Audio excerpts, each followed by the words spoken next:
Programme मसले दे आते episode में स्वागत है दर्शकों का। अज की साडी चर्चा होण जा रही हैगी है अंतरराष्ट्रीय सियासत के पक्षों एक बहुत अहम मुद्दे उत्ते अरब सागर दे विच बंदरगाहां उत्ते दबदबे की एक सियासत शुरू हो चुकी है, जिस दे विच की भारत अते चीन दो मुख ताकतां इस दुनिया की शुरू तो कई सालों तो जोर अजमाइश करती आ रही हैगियां ने, लेकिन चीन नूं उस वक्त एक वड्डी कामयाबी मिली हैगी जदों कि पाकिस्तान की धरती उत्ते गवादर पोर्ट गवादर बंदरगाह नूं दे समूचे टेकओवर विच चीन की एक कंपनी ने स्टेट रन कंपनी ने कामयाबी हासिल की है।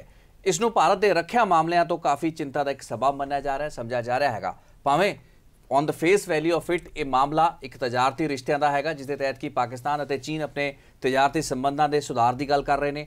गल की जा रही है चीन की ऑयल सप्लाईज है, जो ऑयल रूट है चीन का मिडल ईस्ट तो चीन के आने वाला तेल का एक जो रूट है उसके छोटे किए जाने की लार्जली एक ट्रेड का रूट खुलने की। लेकिन ब्रॉडली आप गल समझिए तो इसकी मिलिटरी इंप्लीकेशंस बड़ियां ज़्यादा गंभीर हैगियां ने। जियोपोलिटिकल ते जियो मिलिटरी पॉइंट ऑफ व्यू नाल इस डेवलपमेंट नूं भारत दे विच बहुत चिंता दे नाल देखा जा रहा है। रखा मामलों के जानकार समझ रहे हैं कि एक नवा फ्रंट एक तरीके का इसनूं खुलिया मन्निया जा सकता है। हालांकि 2002 तो इस बंदरगाह के टेकओवर की कोशिश जी सी चीन वालों की जा रही थी, लेकिन चीन की कंपनी वालों इसके टेकओवर दे हुण पूरा राह पद्धरा हो चुका है। एक करार जिहड़ा हैगा इस्लामाबाद विखे उसके उत्ते साइन दोवें पार्टियां ने किए ने। इसकी की इंप्लीकेशंस हिंदुस्तान लई हैगियां ने, होनियां चाहिए ने, की इस चीज़ तो समझ बना सकते हैं अपनी इस मामले उत्ते गलबात लैके हाजिर हो। कुछ खास मेहमान है सब तो पहला जो रखिया मामलों के जानकार साडे नाल जुड़ रहे हैं, उन्होंने इंट्रोडक्शन करा देने हैं। जनरल राजेंद्र नाथ जी साडे नाल जुड़ रहे हैं स्टूडियो। मनदीप सिंह बाजवा जी उगे defence writer columnist Pakistan military उत्ते काफ़ी कुछ लिखते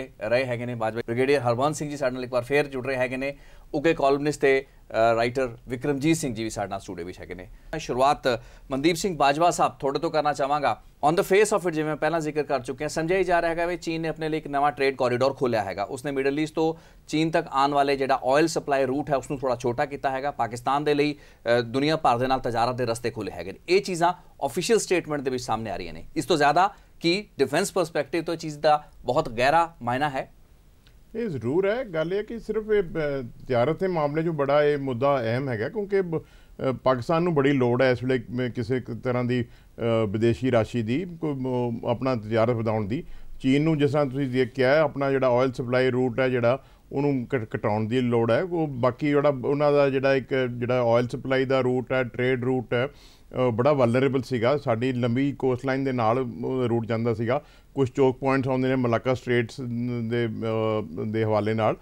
अगे भी ये ताइवान ते इंडोनेशिया होर मलेशिया आस्ट्रेलिया दे भी वलों भी वलनरेबल ने। तो वो तो गल हैगी है। तो मगर यह है कि भी हुण ये चीनी जड़े ने अपने ट्रेड रूट नूं बचाउण वास्ते उत्थे अपना इंटरस्ट फिर बचाउण वास्ते कोशिश तो करनगे। हुण अपने इस वेले भी हुण जिहड़े काराकोरम दे वल्लों विचों जिहड़ी रेलवे लाइन कढ रहे ने, हुण जिहड़ी वो सड़क वधा रहे ने चौड़ी कर रहे ने, उत्थे भी इन्होंने अपनी फौज बिठाई हुई है। कुछ बेशक अपने होर कोई खुफिया तरीके नाल बिठाई होवे, पर है तो हैगे ने उत्थे अपनी दिफा वास्ते। सो मुमकिन है कि भी अपनी वो भेज सकते हैं फौज उत्थे।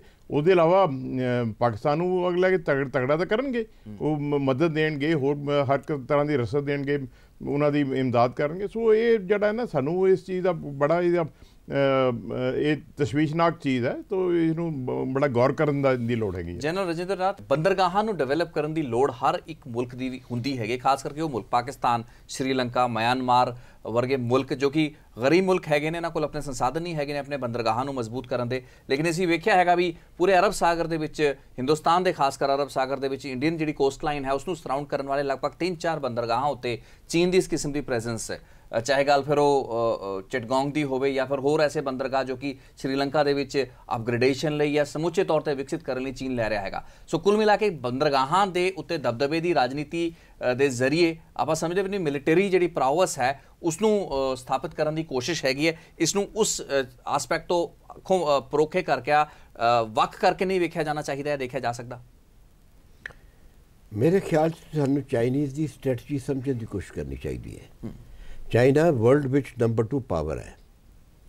वो चाहता है कि अगर नंबर 2 पावर है तो पहला वो एशिया उपर कंट्रोल करे, एशिया उपर छा जाए, ताकि सारे एशिया के उपर चाइनीज़ की इज्जत होए, चाइनीज़ का इकनॉमिकली डोमीनेशन होए और चाइनीज़ की मिलिटरी डोमीनेशन हो। अमरीका ने वर्ल्ड के उपर करता ਜਿਸ ਵੇਲੇ ਰਸ਼ੀਆ ਉਹਦੇ ਮੁਕਾਬਲੇ 'ਚ ਸੀ, ਰਸ਼ੀਆ ਨੂੰ ਢਾਇਆ। ਉਸ ਤੋਂ ਬਾਅਦ ਉਹਨਾਂ ਨੇ ਅਮਰੀਕਾ ਨੇ ਬਾਕੀ ਕੰਟਰੀਜ਼ ਨਾਲ ਮਿਲ ਕੇ, ਵੈਸਟਰਨ ਕੰਟਰੀਜ਼ ਨਾਲ ਮਿਲ ਕੇ ਚਾਈਨਾ ਨੂੰ ਬਣਾਇਆ, ਪਾਰਟਿਕੂਲਰਲੀ ਜਾਪਾਨ ਦੇ ਨਾਲ ਮਿਲ ਕੇ। ਹੁਣ ਇਹਨਾਂ ਨੇ ਦੋਨਾਂ ਨੇ ਜੋ ਬਣਾਇਆ ਸੀ, ਕਿਸਿੰਜਰ ਸਾਹਿਬ ਨੇ ਕਿਹਾ ਸੀ ਕਿ I have open China to Russia, China to America. ਇਹ ਮੇਰੇ ਖਿਆਲ 'ਚ ਥੋੜ੍ਹਾ ਸੋਚਣਾ ਪਏਗਾ ਅਮਰੀਕਨ ਨੂੰ ਹੁਣ ਕਿ ਚਾਈਨਾ ਖੋਲ੍ਹਿਆ ਸੀ, ਜੇ ਚਾਈਨਾ ਇੱਕ ਹੋਰ ਬਣਾਤਾ ਟਾਈਗਰ, ਤੁਸੀਂ ਰਸ਼ੀਆ ਨੂੰ ਥੱਲੇ ਸਿੱਟਿਆ, ਹੁਣ ਚਾਈਨਾ ਉੱਠਿਆ ਹੈ। ਚਾਈਨਾ ਹੁਣ ਕਹਿੰਦਾ ਹੈ ਕਿ ਵਰਲਡ ਪਾਵਰ ਨੰਬਰ 2 ਹੈ ਮੈਂ, ਅਗਰ ਉਹ ਨੰਬਰ 2 ਵਰਲਡ ਪਾਵਰ ਹੈ ਤਾਂ ਉਹਨੂੰ ਪ੍ਰੂਵ ਕਰਨਾ ਪਏਗਾ। ਉਹਨਾਂ ਦੀ ਗ੍ਰੈਂਡ ਸਟ੍ਰੈਟਜੀ ਹੈ ਕਿ ਇਕਨੋਮਿਕਲੀ ਡਿਵੈਲਪ ਕਰੋ ਔਰ ਮਿਲਟਰੀਲੀ ਡਿਵੈਲਪ ਕਰੋ। ਇਹ ਦੋਨੋਂ ਚੀਜ਼ਾਂ ਨੂੰ ਡਿਵੈਲਪ ਕਰਨ ਲਈ ਸਾਰੇ ਏਸ਼ੀਆ ਨੂੰ ਡੋਮੀਨੇਟ ਕਰਨਾ ਪੈਂਦਾ। ਉਹਨਾਂ ਨੇ ਦੇਖਿਆ ਕਿ ਈਸਟ ਵਾਲੇ ਪਾਸੇ ਅਮਰੀਕਾ ਨੇ ਆਪਣਾ ਕਹਿਤਾ ਹੈ ਕਿ ਸਾਰਾ ਆਰਮੇਡਾ ਆ ਰਿਹਾ ਹੈ, ਉਹ ਵੈਸਟ ਟੂ ਈਸਟ ਜਾ ਰਹੇ ਨੇ। America is the number 1 power in the navy, there is no comparison between China and America as of today. Japan भी दोबारा मिलिटराइज हो रहा है। साउथ कोरिया बड़ा चंगा इकनॉमिकली डिवेलप कंट्री है, वो भी वैसटर्न कंट्रीज के नाल है। आस्ट्रेलिया ने भी अमेरिका ने नाल लगा लिया है। हुण बाकी जिहड़े कंट्री साउथ ईस्ट एशिया च इंडोनेशिया होए, फिलीपाइंस होए, ये कोई खास मायने नहीं रखते, लेकिन ये इंपॉर्टेंट कंट्रीज है। इन्हों कोलों ईस्ट वाले पास एक्सपेंशन करनी चाइना लिए इंपॉसिबल है। तो उन्हें सोचा, ग्रैंड स्ट्रैटजी चाइना दी है कि एक्सपैंड वेस्टवर्ड जान ली। उन्होंने की तरीके ने, उन्होंने तरीका सोचा कि बाई सी जा सकते हो, बाई लैंड जा सकते हो। तो उन्होंने बाई सी इस स्ट्रैटजी ख्याल करते हुए उन्होंने बड़ी चंगी नेवी बनाने की कोशिश की। इस वक्त चाइना के कोल 6 सबमरीन्स है जिहड़ी कि न्यूक्लीयर पावर्ड सबमरीन्स है। साढ़े को एक हुणे ट्रायल की जा रही है। तो उन्होंने नेवी बड़ी स्ट्रॉन्ग की, वारशिप बड़े चंगे बनाए। ब्रिगेडियर हरवंत, तुसीं कुछ ऐड करना चाहोगे? मतलब ये होया अज की जी डिवेलपमेंट असीं वेख रहे हैं इस्लामाबाद के जो करार साइन होया, मतलब समूचे तौर पर ही समझा जा सकता है भी चाइना पूरी तरह मुकम्मल तौर पर उन्हां बंदरगाहां उत्ते काबज़ है, ऑपरेशनल पूरा कंट्रोल चाइना कोल है। इहदा मतलब डिफेंस परसपैक्टिव तो असीं की मन्नीए? ये जिहड़ा चाइना ने, जिस तरह जनरल साहब ने कहा, चाइना की जी सी पॉलिसी स्टिंग ऑफ पल्स वाली कि हिंदुस्तान को चारे पासे घेरार पाना, वो हुण कंप्लीट हो चुकी है। जी। पाकिस्तान पहला तो ही चाइना की एक प्रॉक्सी सी, और पाकिस्तान को चाइना ने वैपन्स दिते, न्यूक्लीयर वैपन्स से तगड़ा किया और साडे नाल उलझाया रखा ताकि असीं वीक रहीए। हुण उहदा एक प्रॉक्सी तो वध के हुण चाइना ने फिजिकल प्रेजेंस भी पाकिस्तान दे विच कर दित्ती है। इस बंदरगाह के नाल वो सड़क बनाउणगे, कराकोरम नाल लिंक करनगे, रेलवे लाइन बनाउणगे, नाल पाइपलाइन बनाउणगे, बना रहे ने, डिवेलप हो रहा है। तो हुण उन्हां दी फिजिकल प्रेजेंस हो जाएगी। इहदे नाल वो अपने फोर्सिस भी उस एरिया दे विच हाले तक कहंदे काम करन वास्ते 16,000 कि 11,000 फौजी ने, वो होर भी भेज सकते हैं। ये हुण साडे वास्ते एक किस्म दा नवां फ्रंट, यूनाइटेड फ्रंट हो जाएगा बोथ पाकिस्तान ते चाइना का, जिन्हों के काउंटर करने वास्ते सानू बहुत तैयारी करने की लोड़ होएगी और अपने आप को बहुत मजबूत करना पड़ेगा। ये साडे वास्ते एक बहुत खतरनाक डेवलपमेंट है। ब्रिगेडियर साहब, की सिर्फ रखिया मामला तो ही डेवलपमेंट को वेख्या जा सकता कि आप नहीं समझ सकते भी तजारती सुधारां या संबंधां नूं आपसी तौर पर जो प्रफुल्लित करना होवे दोवें मुल्कां ने, चीन पाकिस्तान, उन्होंने क्लीयरली साडे इकनॉमिक टारगेट्स हैगे ने जो अचीव करना सानू नज़र आ रहा है कि इकनॉमिक अपना जो मनोरथ है उसको पूरा कर रहे हैं। कि इसनूं असीं स्ट्रेटेजिकली डिफेंस परसपैक्टिव तो चिंताजनक ही मन्नी अपने लिए नैसेसरीली 2002 का काम तुरया होया है, आज तक जाके क्लाइमैक्स के शक्ल विच उभर रहा है। देखो, तजारत वास्ते ठीक है, चाइना अपने इंटरस्ट वास्ते जो कश किया है तजारत वास्ते वो तो ठीक है, पर ये जी मिलिटरी इंप्लीकेशन है वो सानू अंडरस्टैंड करनी पेगी, क्योंकि तजारत देना सानू इन्ना ज़्यादा खतरा नहीं है। सानू खतरा है कि जो मिलिटरी प्रेजेंस उत्थे फिजिकल प्रेजेंस आ गई, उन्होंने की कैपेबिलिटी बन गई कि उत्थे फोर्सिस भेज सकते हैं, उन्होंने कोले फर्स्ट क्लास मीनस ऑफ कम्यूनीकेशन बन गए, रोड बन गई, रेलवे बन गई, वो हुण किसी भी टाइम पर सानू पाकिस्तान के थ्रू तंग कर सकते हैं। उन्होंने वास्ते एक नवा एवन्यू खुलिया, एवन्यू ऑफ अटैक, जिथे वो साडे ते आ सकते हैं। पहला वो अवेलेबल नहीं सी कराकोरम बनने तो पहला, हुण वो कराकोरम सड़क नूं लिंक करके ग्वादर नाल किसी टाइम भी कितों भी साडे ते वैस्ट दी फ्रंट तो आ सकते। विक्रम जी, तुसीं इस चीज़ नूं primarily defence point of view नाल एक चिंताजनक ट्रेंड दे रूप विच वेखना चाहोगे? उस दे विच की नैसेसरीली सानू जिवें रक्षा मंत्री ने भी उन्हां बयान आया है सलमान खुर्शीद साहब दा, कहंदे ने भी असीं देख रहे हैं, मॉनिटर कर रहे हैं, लेकिन कोई एडा वड्डा चिंता का कारण नहीं है, कंसर्न का कारण जरूर है। सो एज ए एक्सपर्ट तुसीं की समझदे हो?